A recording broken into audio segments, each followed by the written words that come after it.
இப்போ பார்த்தீங்கன்னா வீட்டில் இருக்க ரொம்ப போர் அடிக்கு. அதனால் ஃப்ரெண்டு பையில கூட திருப்பூர் போயிட்டு வரலான்னு இருக்கேன். நம்ம இப்போ போகிறது வந்து ஆட்டோவில் தான் போக போகிறோம். ஆட்டோவில் போக போகிறதுனால காக்கி ட்ரெஸ்ஸு போடணும், காக்கி கலருக்கு சட்டை போடணும். ஆனால் நான் சட்டை ஒன்றும் போடாமல் கலர் ட்ரெஸ்ஸில் போக போகிறேன். என்ன நடக்க போகுதுன்னு தெரியல. அதனால் பார்ப்போம். ஃபஸ்ட் நம்ம போகும்போது என்னெல்லாம் நடக்க போகுதுன்னு தெரியல.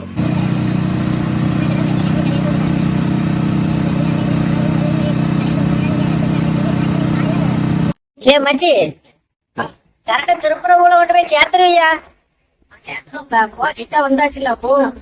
சரி, காக்கி ஓடாம ஆட்டோ ஓட்டுறிய, போலீஸ் பிடிச்சான்னு வச்சுக்க, என்ன செய்வ? பாத்து இடலாம். அப்படி எவ்வளவு பிடிச்சா ஆட்டோ ஓடிக்கிட்டு இறங்கும். இறங்கி சாவி வாங்க தந்துட்டு மடியில் ஏறி இறக்கி அப்பாஸ்டி. ஓ அப்படி பெரிய ஆளுதான் கொஞ்சம். சரி, நீ பொழைச்சிருவா மாப்பிள்ள. இப்போ பார்த்தீங்கன்னா நம்ம திருப்பரப்பு வந்தாச்சு. ஒரே வெயில் பட்டுடுங்க. இனி குளிச்சாதான் சரியாகும். கால் திறந்தே குளிக்கல, குளிச்சாதான் சரியாகும். கொஞ்சம் நிறைய தண்ணி வருது. இருந்தாலும் இந்த சைடாகவும் பொம்பளைலாம் இருக்குது. நம்ம ஆம்பளை சைடு போய் குளிச்சுக்கிட்டு வருவோம். நீ குளிக்கும்போது வீடியோ போட முடியுமான்னு தெரியல. நீ குளிச்சுட்டு வந்து பார்ப்போம். இப்போ நம்ம ட்ரெஸ் எல்லாம் கலத்தி வைக்கிறது வந்திருக்கோம். பார்த்தீங்கன்னா இதுதான் லாக்கரி. இதுக்குள்ளதான் நம்ம சட்டை ஜட்டி எல்லாத்தையும் கலத்தி வைக்க போகிறோம். வச்சுட்டு இனி குளிக்க போக வேண்டியதான். இனி நான் இதுக்குள்ள தான் ஃபோன் வைக்க போகிறேன். ஃபோனை இங்கே இருக்கும்போது நம்ம வீடியோ எடுக்க முடியாது.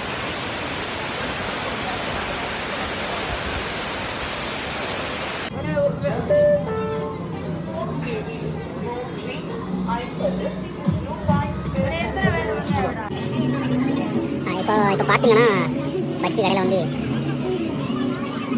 பச்சி சாப்பிட்டுருக்கேன். நல்லா தான் இருக்குது.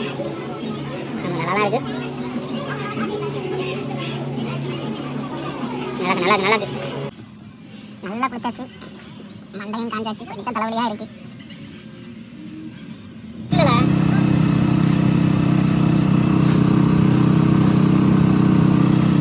போடு பைசால ஒரு வழியா ஃபைனலாக நம்ம வீட்டுக்கு வந்தாச்சு. இனி ஒரு குட்டி உறக்கத்தை போட வேண்டியதான். போட்டுட்டு அடுத்த வேலையை பார்க்கணும்.